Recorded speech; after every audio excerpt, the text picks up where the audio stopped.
Partimos. Me pongo por acá. Bienvenidos, bienvenidas a una nueva sesión de nuestra cátedra abierta en homenaje a Roberto Bolaño. En esta ocasión tenemos como invitada a la escritora mexicana Clío Mendoza. Ella es poeta, es narradora. Ha sido la escritora más joven en ganar el certamen internacional de literatura Sor Juana Inés. Vino a Chile porque está presentando acá su novela Furia, editada por Banda Propia, una editorial chilena. Y su primer libro se llama Silencio, por eso el título de esta cátedra es Del silencio a la furia. Muchas gracias, Clío, por estar acá. Vino además con su hija, tomó un vuelo muy largo para llegar acá a Santiago, con muchas peripecias, pero finalmente está acá. Y para presentarla, invitamos al escritor colombiano Juan Cárdenas. Juan también es un premiado novelista, es profesor universitario y también ha sido traductor de grandes autores de la literatura en inglés y también en portugués, ¿no?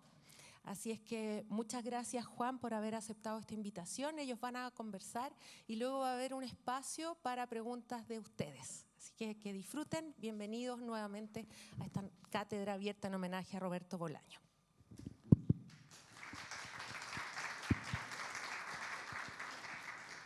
Buenos días, gracias a todas por estar aquí, gracias a la Cátedra Bolaño. Un placer y un gusto estar aquí conversando con Clío Mendoza, que nos acabamos de conocer hace poco, pero en realidad yo soy lector de Clío desde hace ya unos años. Da la casualidad que compartimos editor en Argentina, en Sigilo, y cuando Maxi Papandrea, el editor de Sigilo, iba a sacar tu libro, me lo recomendó especialmente. Y cuando esas cosas pasan, me imagino que te debe pasar así a ti todo el rato, ¿no? Esta cosa como de, bueno, te lo recomiendan, dicen, no, tienes que leer esto, te va a encantar, te va a volar la cabeza. Y cuando eso sucede, es medio terrible, ¿no? Porque dices, pucha, casi que ponen al libro en un aprieto, ¿no? Entonces, y debo decir que esa primera lectura la recuerdo como… La encontré tremendamente devastadora, me movió muchísimo el libro, me conmovió, al mismo tiempo me obligó a repensar un montón de cosas sobre la tradición latinoamericana. En fin, ya tendremos ocasión de entrar en esto más a fondo. Y cuando surgió la posibilidad, la invitación de parte de la cátedra para presentar tu libro, para hablar contigo, pues volví a leer la novela y escribí unas notas que quiero compartir, unas notas de lectura de la novela que quiero compartir aquí. En fin. Así que sin más preámbulos, pues si te parece voy a leer. El texto tiene el título, bueno, no sé si definitivo o transitorio, de Relaciones peligrosas en la interzona Mendoza.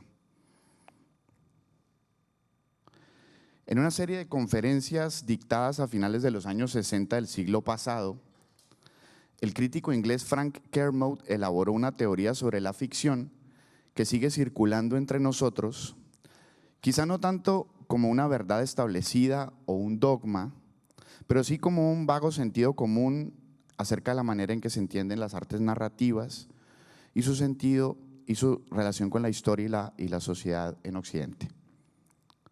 Siguiendo autores como Wallace Stevens, Ortega o Weihinger, Kermode empieza por admitir que las ficciones, lejos de restringirse al ámbito autónomo de la literatura, operan en todo el cuerpo social como articulaciones narrativas de los sistemas de creencia, y que por tanto sería pertinente tratar de establecer cómo se relacionan las ficciones literarias con esas otras ficciones que moldean sensibilidades y orientan la toma de decisiones colectivas en la vida diaria.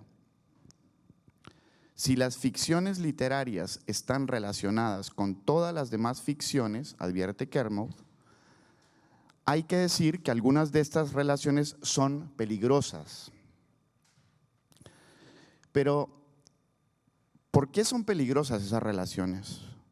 ¿Por qué el crítico inglés habla como pisando cáscaras de huevo, con un tono donde el espíritu deportivo anglosajón no logra disimular un cierto temor, incluso podríamos decir un cierto temblor?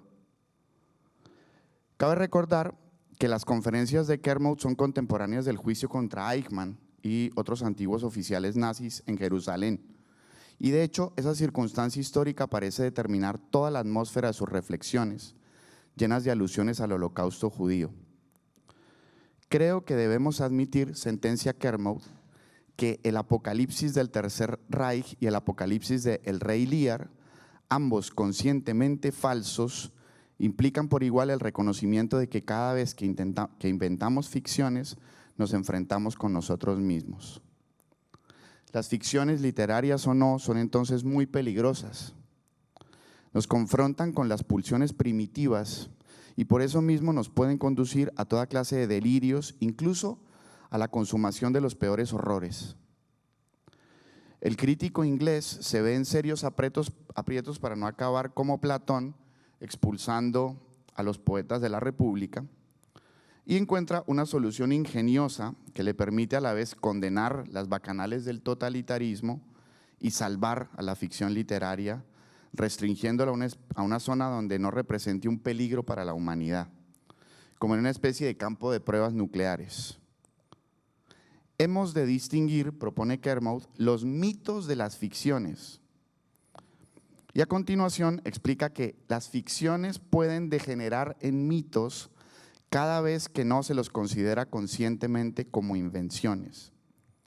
En este sentido, el antisemitismo es una ficción degenerada, un mito, y El Rey Lear es una ficción. Qué fácil, ¿no? Hoy, pasadas tantas décadas y hallándonos en un periodo de crisis de los relatos que se instauraron durante la Guerra Fría, alrededor de eso que se llamó triunfalmente el mundo libre, es posible observar sin mucha dificultad que la solución de Kermode de separar mitos de ficciones es apenas un truco nominal, muy acorde con la ideología dominante del tiempo y lugar que le tocó vivir, además de un hábil ejercicio de rebranding higiénico que en últimas solo traza una borrosa línea imaginaria entre las ficciones peligrosas y las inofensivas. Aunque no podríamos hacerlo en este lugar por falta de tiempo y espacio, es mucho lo que se puede deducir a partir de aquí sobre el destino que corrió la institución literaria en Occidente gracias a este tranquilizador relato que puso a los mitos primitivos, telúricos, irracionales, degenerados, subdesarrollados, en el lado de los totalitarismos y a las ficciones civiles, consensuales, cosmopolitas, en el lado de las democracias liberales. Como quien dice, los mitos en un extraño taparrabo estampado con esvásticas y las ficciones en vargasllosiano traje de escritor profesional. He recordado toda esta vieja y a la vez tan actual discusión durante una relectura de Furia, la potentísima obra de la escritora mexicana Clío Mendoza. Una novela que, parafraseando a Roberto Bolaño, abre valientemente los ojos en la oscuridad del mito y se hace cargo de la mala noticia de que no es posible distinguir con total certeza entre ficciones nocivas y ficciones buenas para la sociedad, entre ficciones degeneradas y ficciones edificantes para los buenos ciudadanos. Pero para empezar a desilvanar bien mi cuento, antes debo referirme a algo que la propia Clío Mendoza explica en el video de una conversación que tuvo lugar en el Instituto Cervantes de Harvard. Proveniente de una familia de músicos tradicionales de la Costa Chica de Oaxaca, hija de una maestra rural, Mendoza cuenta que vivió toda su infancia en contacto estrecho con las comunidades indígenas de aquella zona de México, como el pueblo tacuate de habla mixteca, en una región cercana a la costa pacífica, pero advierte que al no hablar la lengua, una lengua que, como muchas lenguas indígenas de todo el continente, ha sido objeto de censuras y silenciamientos, Mendoza tuvo que fabricar en su novela lo que ella misma llama una cosmovisión artificial, donde también confluyen las historias amasadas en los hondos silencios de la familia paterna, proveniente de San Luis Potosí, de donde tuvieron que huir tras las guerras que siguieron a la Revolución Mexicana. La historia de las múltiples violencias en América Latina crea sujetos como Clío Mendoza, o como quien esto escribe, para no ir más lejos, criados con un poderoso arraigo territorial, pero al mismo tiempo desconectados de las fuentes primigenias, deslenguados, sin el prestigio y el brillo de los linajes correctamente demarcados y por eso mismo rodeados de lagunas donde van a morir los nombres, los apellidos, los parentescos, siempre bajo la marca del bastardaje. Cuando se nace y se crece así, uno aprende a vivir entre mundos, disfrazándose de uno mismo, traduciendo de una lengua desconocida a otra lengua desconocida, balbuceando muchas veces, arrojando la sonda del lenguaje al interior del pozo y por eso mismo obligados a encontrar una ruta de acceso a las mitologías olvidadas que, y esta es nuestra oscura certeza, siguen determinando nuestro destino en secreto, porque los mitos que dejan de transmitirse quedan sepultados dentro del cuerpo y allí enmudecen para hacernos trabajar, a veces sin que lo sepamos, como artífices de su consumación narrativa. La pregunta entonces sería, ¿cómo abrir el portal interdimensional hacia el material mítico que por una u otra razón nos resulta inaccesible? ¿Cómo trazar el dibujo trágico de las genealogías sin conocer la lengua de nuestros muertos? Una respuesta rápida podría ser que solo una terrible furia podría romper ese sello que nos separa del mito inhumado en el hueso. Y me parece que ya va siendo hora de decir que esta novela de Mendoza logra pegar ese salto mortal, primero convocando la guía de otros abuelos, como sucede en los primeros compases del libro, donde la joven escritora se hace acompañar de Rulfo, de Amparo Dávila o de Nelly Campobello, a ratos incluso abusando de la generosidad de sus guías y maestros, como cabe esperar en una relación entre nietos perplejos y abuelos sabios. Y no obstante, Mendoza aprende muy rápido y ante los ojos del lector se abre de pronto una emocionante retícula de cacerías, donde cazador y presa intercambian posiciones permanentemente. Y es en esos intercambios donde empieza a surgir el que, en mi opinión, es el primer procedimiento con el que Mendoza va entrando a la región mítica. Me refiero a las metamorfosis, esa técnica arcaica preferida de los novelistas de la antigüedad romana y gracias a la cual en esta novela, siguiendo una ruta espiralada y siempre reversible, los amantes se transforman en hermanos, los soldados en espantos, las madres ofendidas y humilladas en portadoras de castigos atávicos, los espectros en cuerpos infectados de un anhelo de violencia insaciable y por fin los hombres fantasma en perro. Sin embargo, las metamorfosis no se limitan a un simple tropo retórico o a un instrumento sacado de un taller de creative writing. Como ha sido señalado más de una vez, sobre todo gracias a los estudios de Karl Kerenyi o Walter Otto, el tema de las metamorfosis está íntimamente relacionado con el encuentro entre dioses y humanos, a partir de la ruptura de un tabú o de una transgresión, lo que suele desembocar en la desfiguración de nuestro orden morfológico racional para revelar un estado de cosas más primordial, inferior, ligado a una cierta inestabilidad primigenia de la materia vital que por lo general se asocia a las potencias multiformes de Dionisio y otras deidades similares. La biología que subyace a la biología, podríamos decir, la mutante vida inferior, o sea, infernal, de la que surgen las formas reconocibles y estables del mundo comprensible bajo las leyes humanas.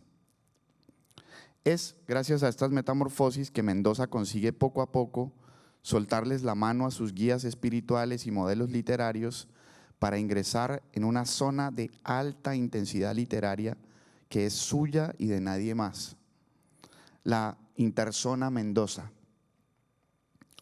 Detengámonos en un detalle circunstancial, algo que casi se menciona de paso en uno de los apartados del capítulo 4 titulado El otro de sí mismo.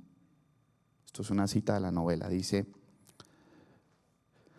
también esa noche, mientras él caminaba ese páramo que parecía haber cambiado de color, de forma, de todo, llegó a su nariz el olor de una hembra y sin quererlo y sin saber muy bien cómo, apareció ahí en el escuadrón de machos que corrían detrás de la perra. Ella daba vueltas como un remolino, luego corría a toda velocidad rengueando de una pata y luego de otra porque se le pegaban esos botones de espinas que los coyotes se quitan empujándose contra las piedras a riesgo de enterrárselos para siempre. Nunca lo hacen con la trompa porque el botón espinoso se queda en sus labios y no los deja comer, ni tragar, ni gemir ese dolor que aviva o hace bailar el fuego. Ese detalle de los botones de espinas, que es algo que solo puede saber quien conoce bien los mecanismos internos de una tradición oral concreta, los cuentos de un territorio, pura sabiduría de abuela o de cazador, real o inventada, tanto da. Ese detalle, digo, resume la fórmula mítica de las metamorfosis que Mendoza, ya triunfal, ya dueña de sus poderes, logra invocar en estas escrituras, y es además una muestra de esa biología dentro de la biología de la que hablábamos antes. En este punto podemos decir ya que la cosmovisión artificial a la que Mendoza se refería en esa charla de Harvard es la consecuencia feliz de un finísimo trabajo de la imaginación que en la literatura, lejos de cualquier pirotecnia fantasiosa, constituye una herramienta de alta precisión. Pues es gracias a las exactas intuiciones de la imaginación que el narrador consigue acceder a la noche donde duermen las lenguas olvidadas, donde callan los cuentos perdidos para siempre. A diferencia de la fantasía que ensambla objetos dispersos en híbridos a menudo estériles, la imaginación, como escribe Gómez Dávila en uno de sus escolios, nos permite instalarnos en el centro de un objeto real. Y por real, entiéndase, viviente. Imaginación y lenguaje son las dos sondas con las que nos ha sido dado atravesar al inframundo. El otro gran tema mítico que vertebra la novela de Mendoza es quizá el más obvio, pero curiosamente al que menos atención se suele prestar. Me refiero, por supuesto, a la palabra que da título al libro, furia, que es el nombre romano que se daba a las erinias, miembros de un grupo particular de diosas preolímpicas conocidas como las diosas grises.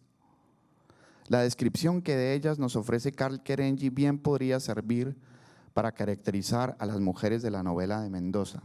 Dice Kerenyi: sus pieles son negras, sus vestiduras grises. Se contaba que tenían otro nombre, manías o furias, y que cuando se le aparecieron a Orestes, a quien perseguían porque éste había matado a su madre, eran negras al principio, pero se volvieron blancas cuando el atormentado fugitivo se hubo roído un dedo. El significado correcto de esta palabra, erinia, es un espíritu de ira y venganza. Los discípulos de Orfeo supusieron que los padres de las erinias fueron Hades, el Zeus del inframundo, y Perséfone. De sus ojos brotaba una baba venenosa. Sus voces se parecían generalmente al mugido del ganado, pero por lo regular su cercanía se anunciaba con el sonido de un ladrido, pues eran perras como Hécate. Una de ellas se llamaba Alecto, la interminable. El nombre de la segunda, Tisífone, contiene la palabra tisis, retaliación. Y el nombre de la tercera, Megaira, quiere decir ira envidiosa. Las tres eran vírgenes, pero representaban sobre todo a la madre regañona. Cada vez que una madre era insultada o a veces incluso asesinada, aparecían las erinias. Perseguían como perras a todo el que hubiera hecho escarnio del parentesco consanguíneo y de la deferencia que a éste se le debe. pero respaldaban sobre todo los reclamos de la madre, aun cuando estos fueran injustos. Hasta ahí la cita de Kerenyi. La furia, entonces, como vestigio de las antiquísimas religiones matriarcales, previas a la aparición del orden masculino impuesto por dioses como Zeus y Apolo, vestigio que, pese a las gigantomaquias y demás maquinaciones del régimen olímpico, conserva todo su poder y su ira destructora, incluso más allá de cualquier noción vigente de lo justo y de lo injusto. La furia invoca por eso mismo otra ley, una ley terrible, casi inhumana de tan antigua. No quiero terminar este repaso por las figuras del pensamiento mítico que determinan el funcionamiento de esta novela sin mencionar brevemente al hombre perro, que en este caso podría emparentarse quizá con dos linajes. Por un lado tendríamos a Xolol, el dios perro del panteón tolteca, habitualmente representado como un hombre con cabeza de perro, deidad de las deformidades, los monstruos, los gemelos, las enfermedades y los desastres. Y por otro tendríamos la tradición de los licántropos, que en América Latina casi con toda probabilidad hemos heredado de los cuentos populares gallegos. Son los famosos lobisomes, que según el folclore encarnan en el último hijo de los matrimonios que tienen muchos hijos varones, 7 o 9 según las versiones, sin que nazca en medio ninguna mujer. Una fada, palabra que viene del latín fatum, o sea, destino, hado, suele ser la encargada de poner en marcha la maldición familiar. No deja de ser curiosa esta correspondencia entre furias y licántropos, fada de por medio, a partir de humillaciones contra el principio femenino, como si ambos mitos compartieran el mismo pasado arcaico de las religiones matriarcales, que, pese a haber sido derrotadas por las religiones apolíneas, siguen entre nosotros como vestigios o supervivencias. No me cabe duda de que Furia de Clío Mendoza es un libro poderoso, capaz de traspasar barreras inmemoriales. En sus páginas se nos invita a mirar directamente, cara a esas relaciones peligrosas entre mitos y ficciones que tanto preocupaban al bueno de Kermode. Furia nos recuerda que la novela como género literario solo seguirá prosperando si y solo si, a riesgo de provocar tormentas espirituales, a riesgo de inspirar nuestros peores sentimientos, logra al mismo tiempo profanar y conmemorar las fuentes mistéricas de las que proviene. En ese doble movimiento, en esa tensión constitutiva que va de lo civil a lo religioso, de la meditación a la revuelta, del sosiego sedentario a las ansiedades nómadas, es que la novela puede seguir siendo un arte vivo, urgente y duradero. Gracias.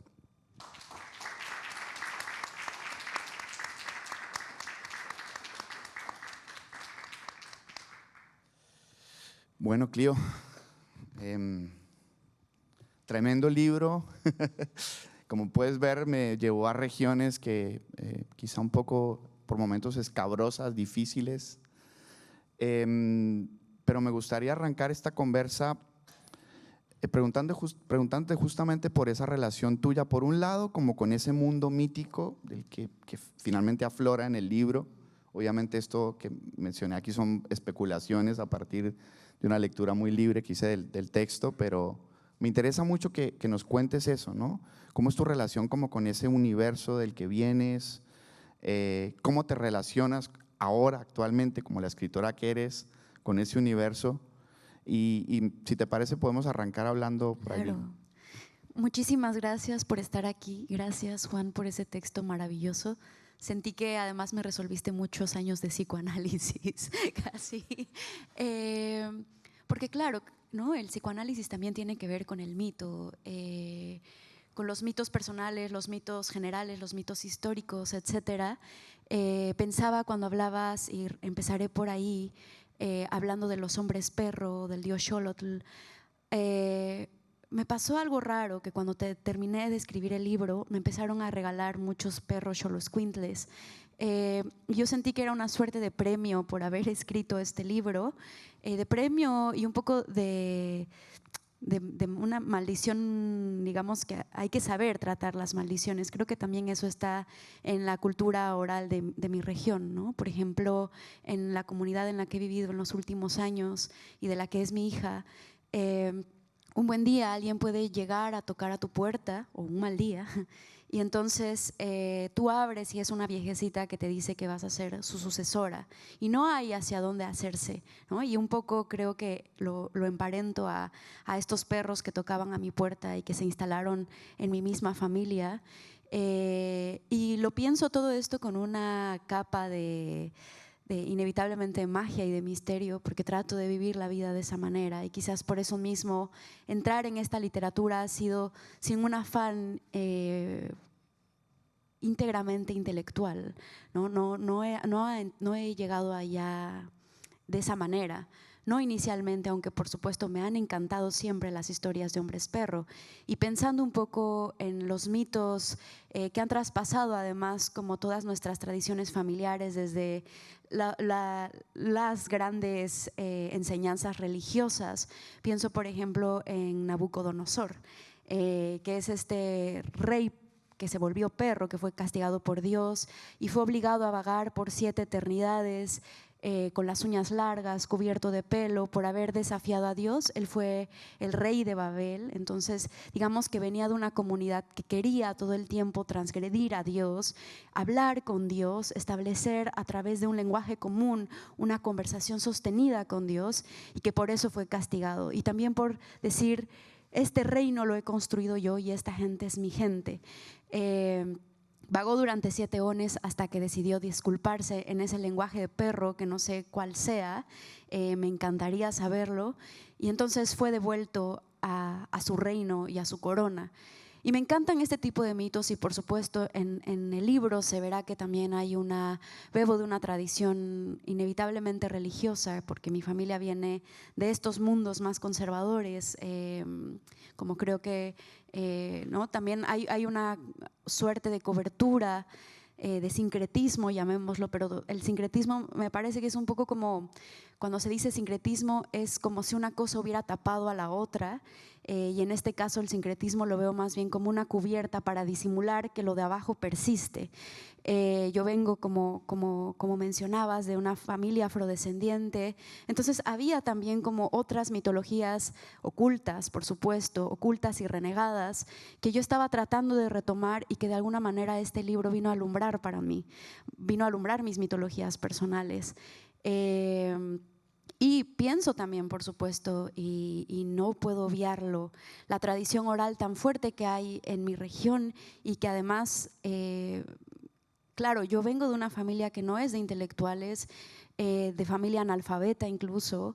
Entonces ahí la forma, lo más importante es contar historias. No había, por supuesto, televisión, no tenían internet, no tenían libros, y la forma de divertimento era contarse historias. Y pienso, ahora que mencionabas varias historias, ¿no? Como el lobizón, etcétera, pienso por ejemplo en la ciguanaba, que es, ¿no? Y ahora estoy trabajando eso en lo que estoy haciendo, en el libro que estoy escribiendo ahora. Las furias, estas mujeres vengadoras de alguna forma, estas mujeres justicieras, vamos a darle mejor ese nombre, que de alguna manera también desafían toda la justicia más jurídica, más del Estado, y que equilibran el mundo a final de cuentas. En México tenemos, por ejemplo, la ciguanaba, que es una mujer muy hermosa. Generalmente además se presentan como mujeres muy voluptuosas, ¿no? Como que despiertan un deseo animal en los hombres, en hombres que por supuesto ya están orientados al abismo del deseo animal.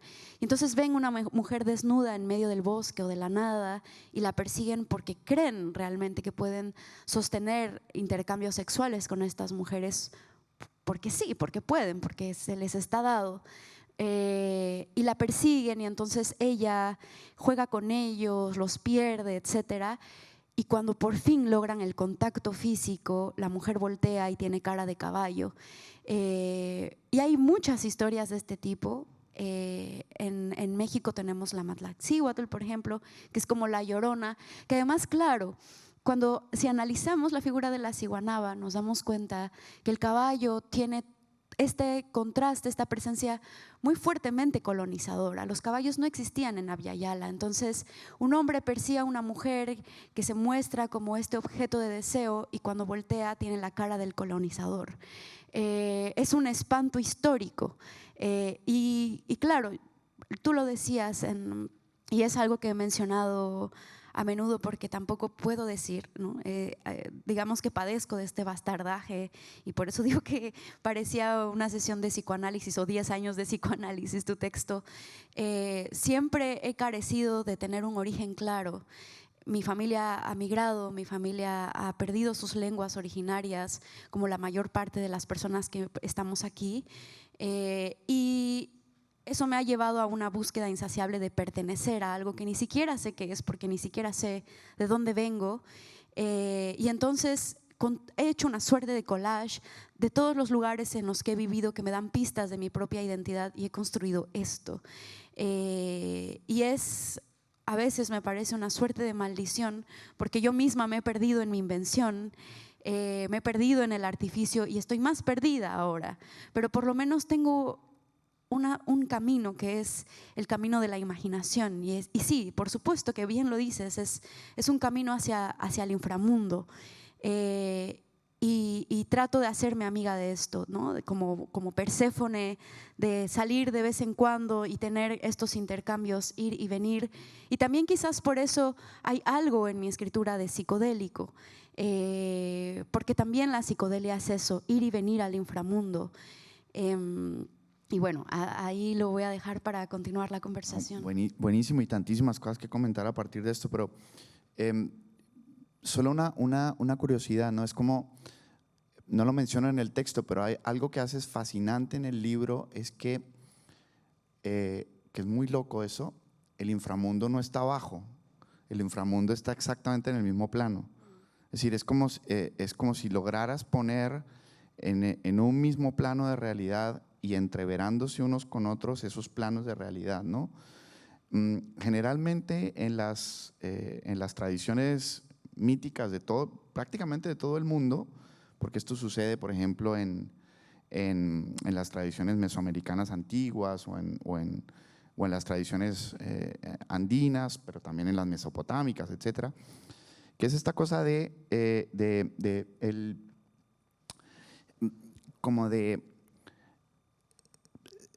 hay una crisis de un orden terrible, ¿no? Y cuando ese orden, digamos que en este caso podemos decir claramente que es un orden patriarcal, que es el orden que está temblando y está empezando como a resquebrajarse, en ese momento, esos son momentos de tremendo peligro, porque es como que se abren unas grietas y entonces los dioses que habían sido derrotados, esto es lo que digo que comparten todas las cosmogonías, los dioses que han sido derrotados vuelven. Y eso es terriblemente peligroso, ¿no? Y en tu libro eso se siente de una manera muy fuerte, ¿no? Es como esta realidad cotidiana está agrietada y están volviendo los dioses que habían sido derrotados o las diosas que habían sido derrotadas, al menos esas potencias, y eso genera una desestabilización brutal como en el régimen de la realidad de hoy, ¿no? Que creo que es una experiencia, es muy curioso porque es un libro, digamos, que tiene como toda esta… A mí no me parece que sea un libro de realismo mágico, yo creo que no lo es. Yo creo que este libro tiene, al menos si entendemos el realismo mágico en su versión más Netflix, ¿no? Obviamente no, me parece que en absoluto tiene que ver con eso. Justamente tiene un trabajo tan serio con ese material mítico, tan valiente, porque obviamente se requiere una enorme valentía para meterse allí, para trabajar con eso, porque esos materiales míticos no son cualquier cosa, es decir, esos son potencias arcaicas jodidas, ¿no? Y tú logras en el libro entrar allí a riesgo de que salgan demonios, ¿no? Y entonces yo agradecí un montón eso, agradecí un montón esa valentía para trabajar con eso y someter al lector bueno, se abren esas grietas y hazte cargo tú de tu propia vaina, a ver qué te pasa cuando te enfrentes con esos animales y esos monstruos arcaicos que van a salir de allí, ¿no? Sí, me gusta cuando me escriben lectoras, lectores y me dicen, soñé perros, o en la calle me empezaron después de leer tu libro a perseguir perros, o incluso alguien me mandó una foto de que había ido a acampar y había dejado el libro afuera y se lo habían comido unos lobos, unos perros lobos, el libro, ¿no? Como yo, por supuesto que uno no tiene esas intenciones o sería aspirar a demasiado que ese tipo de cosas sucedieran. Y por eso creo que escribo con cierta ingenuidad y me gustaría conservar esa ingenuidad. Es difícil, sobre todo cuando uno habla tanto del libro y entonces empiezas a buscar cómo afianzarlo a una tradición y etcétera, ¿no? Quizás por eso tampoco estos embalajes de realismo mágico y demás a mí también me disgustan. Y sin embargo, sé que son necesarios porque justamente estamos buscando contener la realidad y esa necesidad de contener la realidad en estos embalajes son una muestra más de que estamos en una crisis de la lógica, que estamos desesperadamente tratando de encasillar las cosas y las cosas se escapan y se desparraman y los dioses salieron y están arañando las paredes y no es para menos tampoco. Yo siento que la escritura es un pacto con cosas que yo desconozco también y por eso le temo a mi mismo ejercicio creativo y me gusta esa sensación de temer porque creo que cuando tenga la seguridad total de estar escribiendo algo sé que eso no valdrá la pena y entonces sabré que quienes me dictan, digamos, me dejaron de hablar. Y no quiero estar sola en esto, ¿no? Es brutal, pero no veo tampoco la escritura como este ejercicio solitario en el que yo me hago cargo solamente con un bagaje intelectual y demás, que por supuesto está y por supuesto por eso digamos que yo puedo sacar estas historias, ¿no? O depurarlas, o no sé, depurarlo me parece casi despectivo decirlo, ¿no? Porque creo que es quizás el ejercicio contrario. Pero sí, pienso por supuesto no siempre le tengo que dar el mérito a mi familia, a mis abuelitas, a mis abuelitos que me contaron cosas y también a la gente que me he encontrado en los lugares en los que he vivido. Y por supuesto estas metamorfosis, que también fui una lectora muy devota de las metamorfosis de Ovidio también, por supuesto, ¿no? Pero me encanta que esto existe en el mundo, que existe y por eso también estas grandes obras nos hablan de nosotros mismos, ¿no? De estos mundos que al final nos reflejan o que esos grandes libros nos reflejan como Las mil y una noches, etcétera, nos siguen hablando de nosotros como una sociedad además que está ubicada en otro tiempo y en ese sentido cuando hablas de que el inframundo está aquí, también creo en la escritura en un tiempo no lineal. En el pasado está aquí, el futuro está aquí, es una mezcla de todo y claro, por lo tanto todo es un amasijo pareciera y por eso puedes acceder como si fuera una realidad con muchos cajones a cajones de cosas distintas al mismo tiempo y el desierto me parece que al tener estas capas históricas contenidas en capas geológicas a final de cuentas, ¿no? A mí me asustó mucho darme cuenta un día pensando que somos capas geológicas, es decir, que debajo de nosotros hay muertos, hay guerras, hay vida también, hay nacimientos, hay gente que fue plena y fue feliz, hay deseo, ¿no? Y todo eso son capas geológicas y entonces estamos pisando esto y seremos pisados en algún momento también. Y además, fíjate que me llama mucho la atención algo, no quiero tampoco spoilear mucho el libro si no lo han leído, pero hay una parte del libro donde el libro cambia, ¿no? Empiezas como en un registro más contemporáneo, hablar de cosas, digamos, que suceden en una especie de presente más reconocible y con unos códigos mucho más reconocibles a partir como de cierta retórica realista contemporánea, ¿no? Pero justamente creo yo que toda esa parte ya está teñida por completo de lo que vienes contando y sobre todo de lo que va a suceder después, ¿no? En el libro.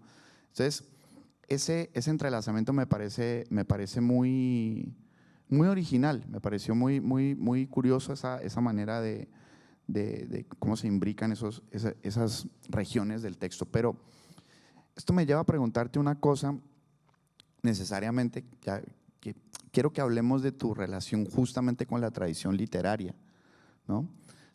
Obviamente ya lo dije en el texto, relativamente al principio es relativamente fácil captar esas guías, ¿no? Por supuesto Rulfo, por supuesto yo sentí muchísimo a Amparo Dávila también y a Nelly Campobello con esa cosa, relato de guerra, ¿no? Ese relato de guerra como palpitando allí. Pero me gustaría que hablaras un poco de eso, ¿no? Porque te has referido a esto alguna vez, he leído en alguna entrevista, pero me gustaría que hoy nos contaras con cierto detalle cómo es tu relación con la tradición literaria mexicana, latinoamericana o del idioma en general. Sí, yo empecé, por supuesto, vengo de la poesía, o digamos, vengo, y hace rato decían en una entrevista, vienes, pero no significa que por eso la hayas dejado, porque creo que no. Para mí la poesía sigue estando muy presente y es más que una postura estética, es una posición vital. Y entonces he leído mucha poesía, he leído mucho a Marosa Di Giorgio, me encanta, también ella hace estos tejidos de mundos y el deseo además lo deconstruye de una forma, yo aprendí eso de ella, eso lo voy a decir, que ella no concentra el deseo en la figura humana, no solamente la figura humana inspira deseo, ¿no? Están los hongos, está el agua, está la hierba y todo eso es voluptuoso y eso lo aprendí de ella totalmente. Claro, quizás en el libro se presenta de una forma feroz porque no se puede evitar, los personajes lo exigían así para sí mismos, ¿no? Este personaje confundiendo un cactus con una mujer y tratando como de entrar en ella, que es un cactus a final de cuentas, y todo el dolor que eso puede representar. Y creo que también el amor es un poco esto, ¿no? Luego he leído mucha poesía, por ejemplo, Biel Temperley es un poeta que yo admiro muchísimo y quizás tiene mucho que ver con estos mundos de…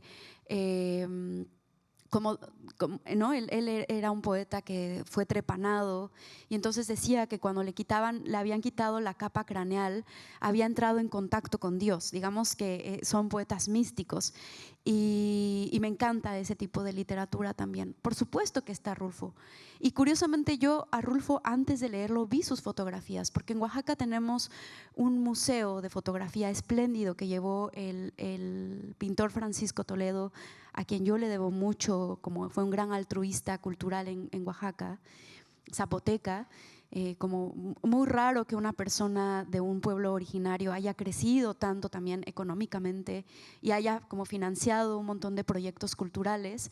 Pero bueno, él lo hizo y entonces llevó en algún momento una exposición de Juan Rulfo, fotógrafo, y yo fui a ver esa exposición con mis padres y me descolocó totalmente porque yo vivía en estas comunidades y de pronto se ofrecían como protagonistas, cuando en realidad yo todos los libros que había visto que leían, y mis padres leyeron libros muy específicos, pero no es que tuvieran una biblioteca, hablaban más de la ciudad y de otras cosas como mucho más elevadas, etcétera, elevadas en el sentido más elitista también.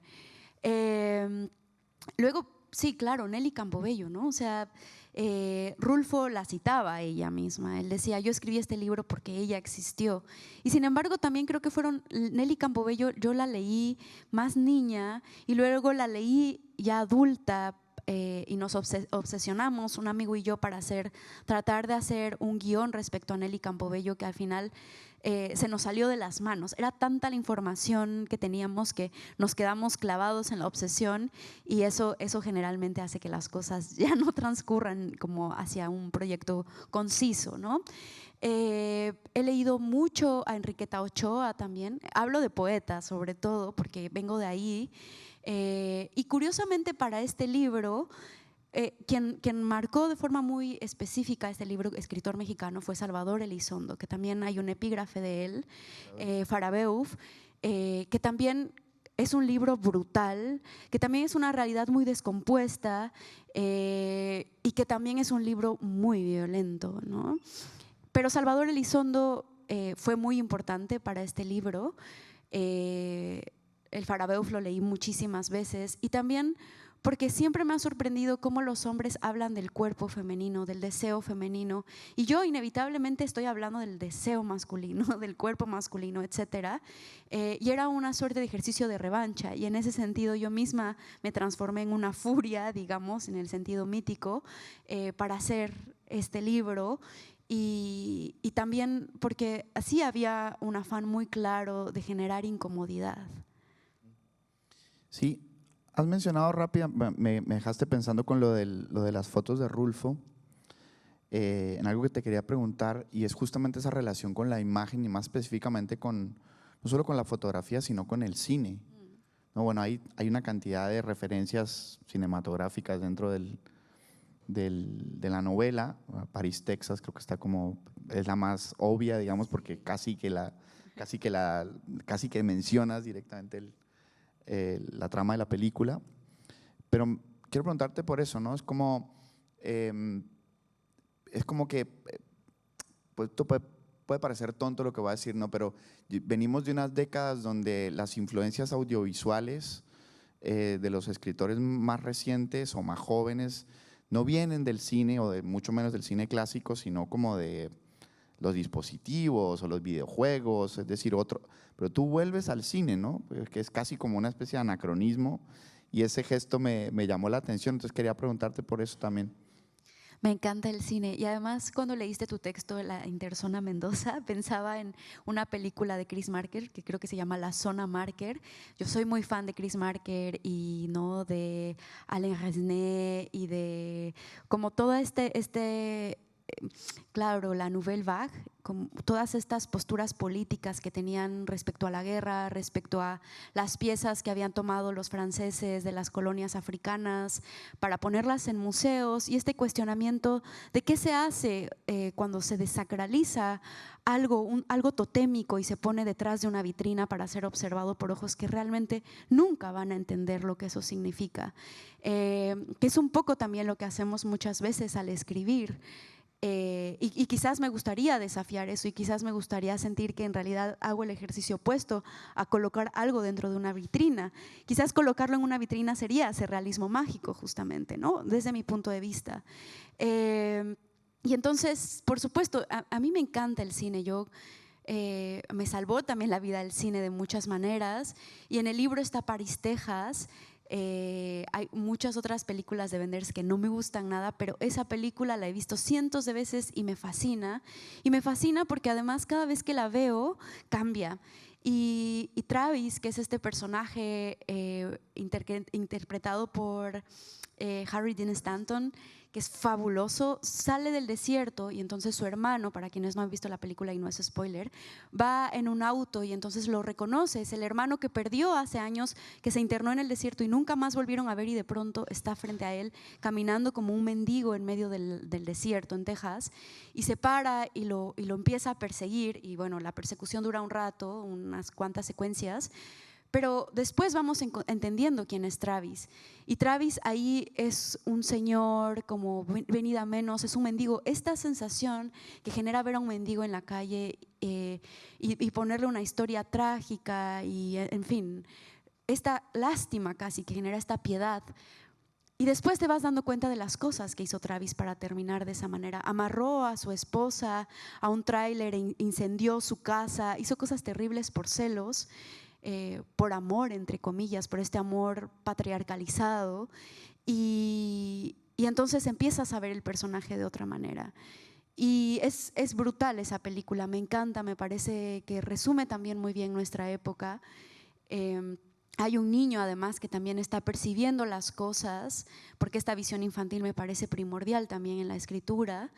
Y luego está Fassbinder, que es este cineasta alemán increíble, que le hizo a una novia trans una película porque la trató mal y ella se suicidó. Y por supuesto ya venía ya de una suerte de violencias históricas, sistemáticas, y entonces encima la trata mal y luego le hace una película que es hermosa, que se llama Un año con 13 lunas. Y es muy teatral porque Fassbinder venía del teatro y yo también empecé haciendo teatro porque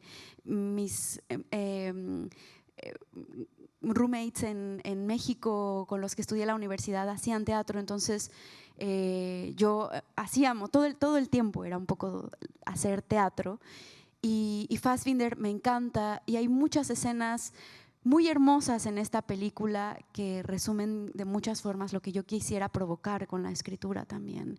Entre, claro, otras varias películas, pero estos 3 cineastas como muy nuclearmente. Curioso lo del teatro, porque mira que cuando una de las notas y una de las posibles vías que finalmente no exploré en el texto, que tomé cuando estaba leyendo, era que ese desierto que aparece en tu libro no está desierto. Para empezar, no está desierto, ¿no? Es decir, tiene, como tú decías hace un rato, como capas y capas y capas y estratos de vidas y de fósiles incluso debajo, pero vida viviente y vida espectral, es decir, pero al mismo tiempo justo yo pensaba que en la metáfora del teatro para definir ese desierto. Y si uno se pone a pensar en la manera en la que los personajes se encuentran y se desencuentran, que por supuesto que esto es un tópico viejísimo del western, ¿no? Es decir, son cientos y cientos de kilómetros de soledades absolutas, ¿no? Y sin embargo los mismos personajes vuelven y se encuentran una y otra vez en esas inmensidades, lo cual te da como una especie de sensación teatral del espacio del desierto, ¿no? En fin, pero justamente esto me da pie para preguntarte por esa relación como con ese espacio del desierto, que es como más o menos el teatro donde sucede el libro. Tiene además el desierto mucho que ver con el teatro otra vez en lo personal, porque yo llegué hace años, luego seguí yendo y he seguido yendo porque me reciben allá unos amigos que son cirqueros.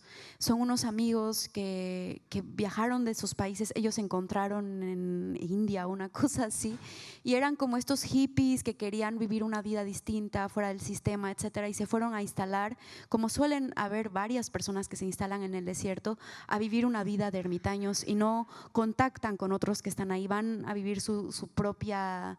Sí, su vida ahí en solitario. Y ellos se fueron en pareja y tenían un circo con burritos bailarines, con marionetas, tienen todavía, y vivían en un carretón. Entonces estos carretones que aparecen en el libro y estas historias sobre la carreta realmente sucedieron así. Cuando mis amigos, que se llaman El Carretón del Desierto, digo por si alguien quiere buscarlo, les hicieron hace poco un documental porque alguien se enteró de que había 2 locos que van por las comunidades con marionetas haciendo teatro para niños y que son unos locos que hacen bailar a un burro y etcétera. No, es una vida muy extraña la que llevan, en solitario, en la nada. Bueno, ellos me han recibido y esta carreta que ellos compraron al llegar, específicamente cuando se las vendieron les dijeron, tiene el tamaño de 2 ataúdes, que es algo que pasa en el libro. Y ellos lo compraron sin saber que tiempo después iban a tener que llevar a enterrar a alguien en esa carreta, no 2 ataúdes, sino 1, pero decían que cabía exactamente el cuerpo de su amigo en este carretón. Y un montón de historias compartidas con ellos también han sido parte muy importante del libro. Creo que esas alianzas, ¿no? Al final hay mucha gente contando un libro, muchas historias que uno recibe y entonces proyecta. A lo mejor ellos no son escritores, pero sí son personas que cuentan historias, se dedican a eso, a ir por el desierto con marionetas, hablándole a las infancias además, que son con quienes muy poco se interactúa, sobre todo en estas regiones. Hay mucha migración hacia Monterrey, hacia Estados Unidos, entonces si el desierto ya estaba medio vacío, está más vacío todavía. Y también por las grandes sequías o por las grandes inundaciones, porque cuando llueve también devasta el agua. Y el desierto tiene esto, ¿no? Yo he ido haciendo amistades allá y también he visto cosas muy extrañas porque el desierto desafía mucho la razón y también tiene que ver el calor y también tienen que ver las plantas que hay ahí y los estados a los que uno se entrega. Yo también exploré durante mucho tiempo los estados alterados, la psicodelia, etcétera, porque formaba parte de mi misma escritura y de mi mismo tratar de romper una estructura racional y lógica que yo no quería que estuviera presente en mí ni en mi obra, y me cuesta mucho todavía y es un trabajo para toda la vida.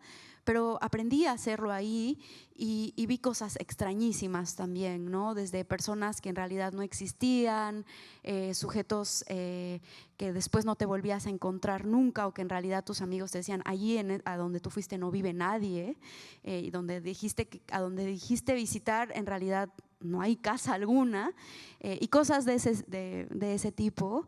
Y ya también hay una suerte de pacto, de que sabes que esas cosas te pueden suceder ahí o no, porque creo que también, y varios amigos que han querido ir conmigo me dicen, yo quiero ir, o hemos ido juntos y no pasa absolutamente nada y se van totalmente decepcionados y creen que me lo he inventado todo, ¿viste? Pero me encanta eso también.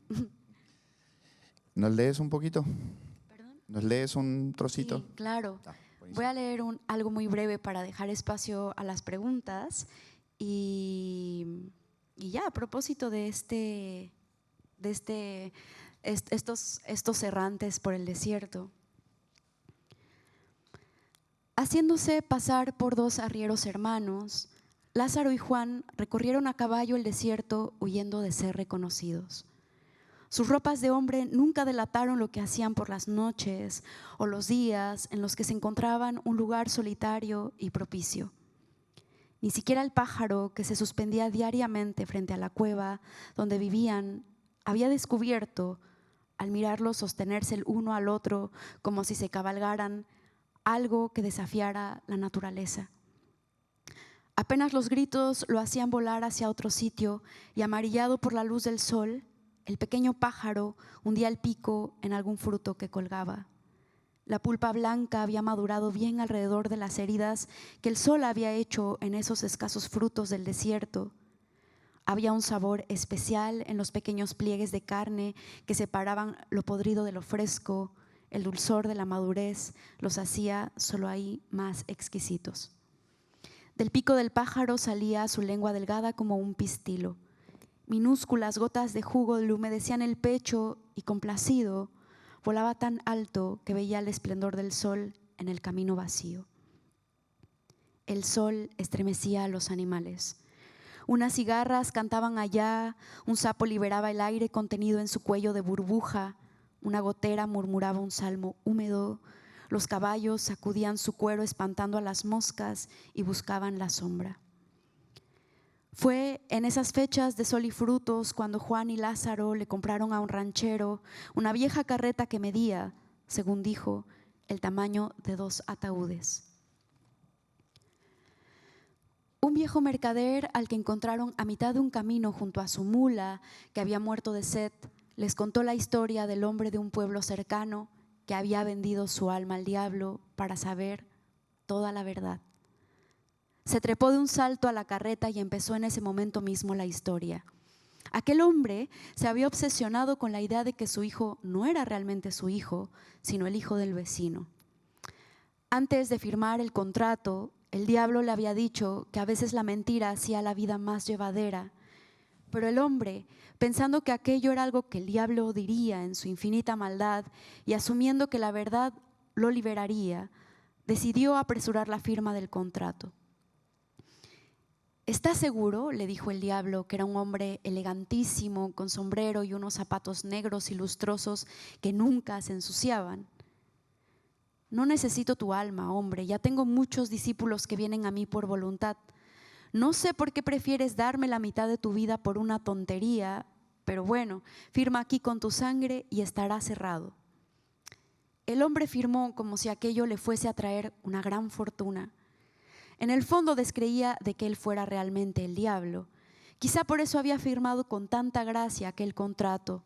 Dudaba de su eficacia y de que ese trajeado que había aparecido en un cruce de caminos fuera realmente quien decía. El diablo, muerto de risa, le dio una moneda de oro y le dijo: no la vendas, te traerá suerte. Luego le dijo al oído toda la verdad. Aquel muchacho no era su hijo y aquella mujer no era su esposa. Él ni siquiera era un hombre, era un perro. Había sido un pobre enloquecido al que una maldición había llenado de malos sueños, incluso en la vigilia. Sus visiones lo habían devuelto a un estado salvaje, gruñía y por las noches aullaba. Al recordar el hombre su verdadero cuerpo, recordó su dolor y entonces volvió a sí mismo. Estaba desnudo en una jaula, encadenado. Otro hombre lo miraba a los ojos y vio el momento justo en que una pizca de entendimiento asomó en los ojos de la bestia.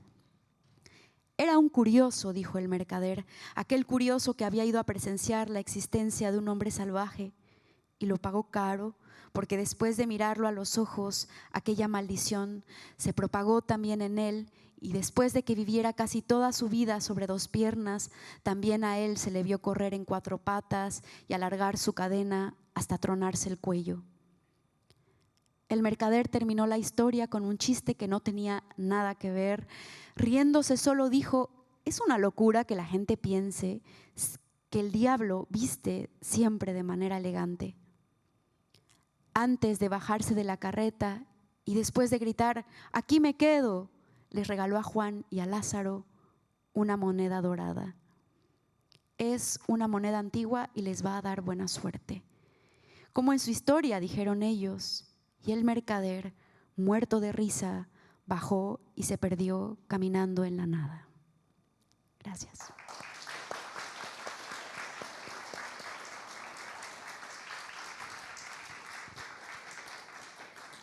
Tenemos tiempito para unas preguntas del público por allí.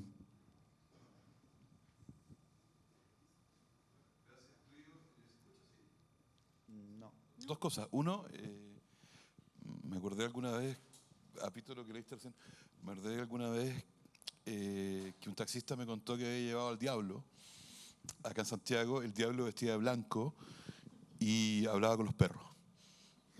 O sea, acá en Peñalolén, sí, me acordé, así como alguna vez lo conté también. Te quería preguntar lo siguiente, que un poco apito de lo que conversaste con Juan y lo que acaba de decir Juan, y tenía que ver con algo que vengo como reflexionando hace un rato.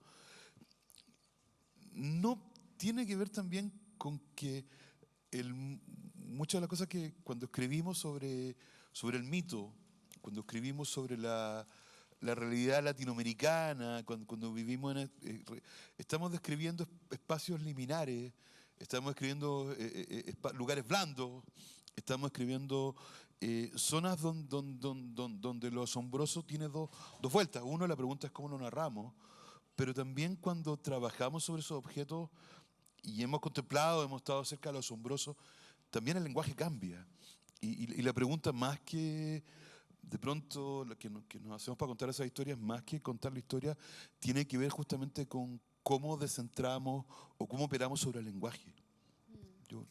Es una gran pregunta, porque justamente cuando pienso en las lenguas originarias que de alguna manera yo escuché las traducciones, o en algún momento cuando aprendí a entender ciertas palabras, claro, lo que tienen las lenguas originarias es increíble. Los pueblos originarios tienen una forma de ver la realidad totalmente diferente, la enriquece, la diversifica. Y pienso, por ejemplo, en que a unas sobrinas les pregunté, ellas son Ayuk, y les pregunté: ¿cómo se dice árbol en Ayuk? Que es una pregunta bastante tonta. Y ellas se quedaron pensando un rato, hablaron un rato entre ellas, son chiquitas, como de 3 a 7 años, 3 nenas, que son increíbles. Y me dijeron: depende de si el árbol es hombre o mujer. Y yo dije: ¿qué?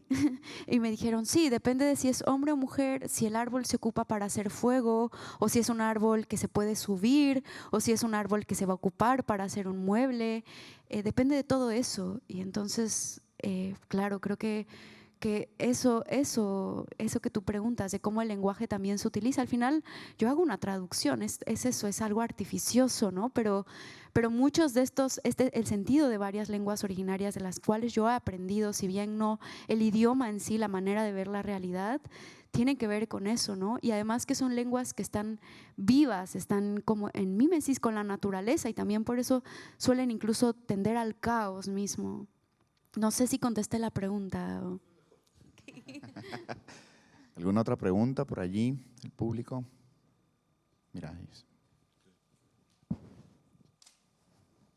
Hola. Una de las preguntas y algo como que con lo que venía pensando como de tu obra en general, que creo que algo que nos une como a Latinoamérica como escritores es el tema de la violencia. Entonces quería preguntar cómo se siente traer a Chile tu novela y publicarla acá desde otra arista de la violencia, como nosotros en tu novela vemos la guerra y todo, pero acá en un país que viene de dictadura. Entonces, ¿qué se siente como reflejar esta visión como de México, de toda la violencia que tienen como con las guerras, etcétera, etcétera, etcétera, aquí? Eso. Creo que es bien curioso, mira, dista mucho cómo son percibidas las novelas, por ejemplo, en España, ¿no?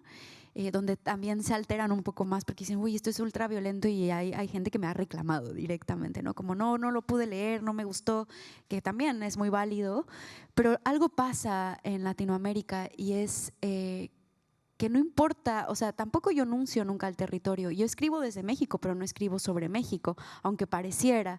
Y justamente lo hago porque creo que estos territorios, nuestros territorios están hermanados lamentablemente por ciertos sucesos político-históricos que tienen que ver con la violencia, ¿no? Si bien a lo mejor nosotros no atravesamos recientemente una dictadura, también hemos atravesado otro tipo de procesos históricos, o no una dictadura de Estado, pero a lo mejor sí una dictadura del narco, ¿no? Etcétera. O de otros grupos violentos en asociación, por supuesto, con el Estado y etcétera. Pero creo que por eso mismo hay una lectura como mucho más consciente, mucho más abierta y mucho más receptiva cuando presento el libro en estas latitudes, que estamos hermanadas lamentablemente por procesos parecidos. Y en ese sentido lo lamento, pero al mismo tiempo también agradezco que podamos enunciarlo o que el libro habla la posibilidad de seguir hablando de estas cosas. Más.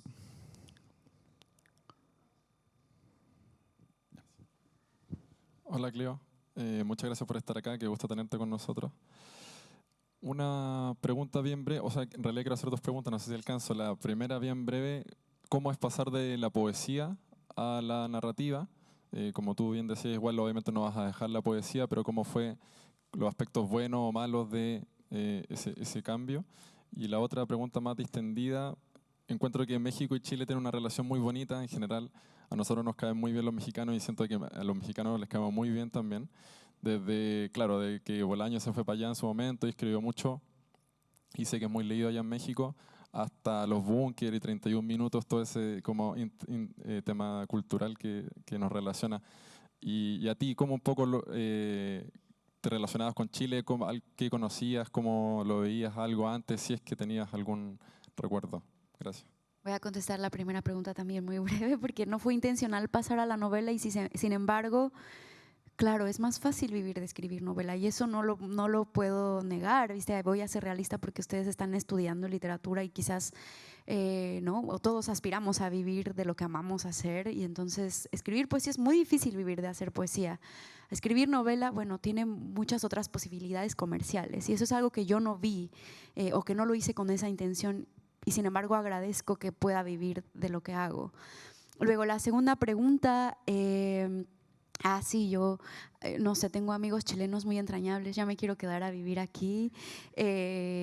Bueno, me regañarían porque me traje a mi bebé y si no la regreso me van a castigar sus abuelitos.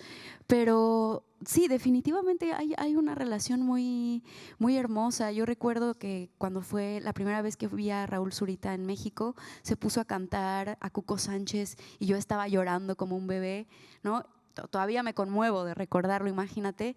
Y es increíble, ¿no? Me parece justo como, es increíble que justamente las fronteras o los territorios en realidad no nos dividan, ¿no? Que haya otras cosas que nos hermanan, aunque sea, o sea, digo, no aunque sea, porque también soy fan de 31 minutos y demás, ¿no? Cosas tan sencillas que al final hermanan a las personas, un libro, un autor mismo, solamente un autor. Entonces sí que yo estoy muy feliz de estar aquí. Y gracias por estar aquí también a ustedes. Aprovechen, por favor. ¿Alguien más? Bueno, mientras alguien se decide, yo voy a aprovechar para hacerte una más. Lo mencionaste muy brevemente, es un tema que obviamente como mexicana y como colombiano siempre nos están de una vez preguntando y yo he tratado de hacerle como toda la gambeta para no entrar allí, pero necesariamente tenemos que terminar hablando de esto, ¿no? Y justo aprovecho que nos dieron pie con la pregunta de las violencias justamente para hablar sobre esto, ¿no? Claro, me parece que tu libro ofrece una respuesta muy diferente, digamos, a lo que se suele ver por allí para el tratamiento de estas violencias. Y quiero preguntarte por eso, sobre todo como ¿desde dónde agarraste tú el discurso? Más o menos, ¿cómo fuiste elaborando todo esto para que terminara apareciendo en la novela así ese tratamiento de la violencia, ¿no? Me llama la atención porque es muy particular. Entonces, no me interesaba seguir hablando o dar pie a continuar esta tradición de novelas que hablan sobre el narco, ¿viste? En mi libro anterior, que es Silencio, sí hablo del narco más explícitamente porque yo vivía en comunidades que fueron ocupadas para ser mano de obra del narco. Entonces, de pronto eso, las escuelas se vaciaban, mis compañeritos no iban a la primaria o a la secundaria y era porque estaban yendo a piscar, ¿viste? A amapola, etcétera.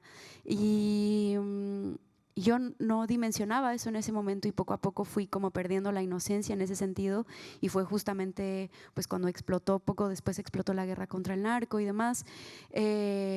Y yo lo viví desde la parte más íntima porque, claro, veía a mis amigos cómo estaban siendo cooptados y no era que tuvieran siquiera la posibilidad de decidir, es que eran acuerdos que hacían incluso sus mismos padres. Obviamente los niños no. Y había que comer, entonces tenían que trabajar de algo y esto era lo único que les permitía subsistir. Y entonces una amiga mía desapareció y su padre era el que tenía los principales acuerdos con los narcos del norte del país. Entonces yo escribí este libro de forma muy visceral, como una declaración de amor a mi amiga. Y este otro libro creo que ya, o sea, ya me había expuesto como demasiado y lo que quería era hablar de tal vez sí de cómo se vive la violencia, cómo estos procesos que parecen de contexto y que pasan al lado de uno en realidad sí atraviesan la forma en la que nos vinculamos. Eso era lo que me interesaba más, cómo atraviesa las relaciones amorosas, específicamente las relaciones románticas, y cómo las relaciones románticas se pueden descomponer porque el contexto es terrible también, ¿no? Incluso si son dos personas que podrían entenderse a la perfección, esa relación puede no funcionar solo porque el contexto no lo permite. ¿Qué es lo que pasa al inicio del libro? Dos soldados de bandos opuestos se enamoran y se aman y se entienden y han abandonado la guerra, pero siguen en guerra y hay un contexto que no les va a permitir bajo ninguna circunstancia poder vivir con plenitud ese amor, y creo que ese es uno de los ejes importantes del libro, porque creo que es así, ¿no? Y porque yo misma me lo pregunto, cómo vivo mis relaciones amorosas con mi familia, con mis parejas, etcétera, atravesada por esa aguja oscura del contexto histórico violento y cómo no me puedo desprender de ahí, porque sería también ser ciega a una realidad evidente. Bueno, con esto terminamos. Muchísimas gracias a todos, Clio, genial. Gracias, por muchas la charla gracias. y gracias. Gracias.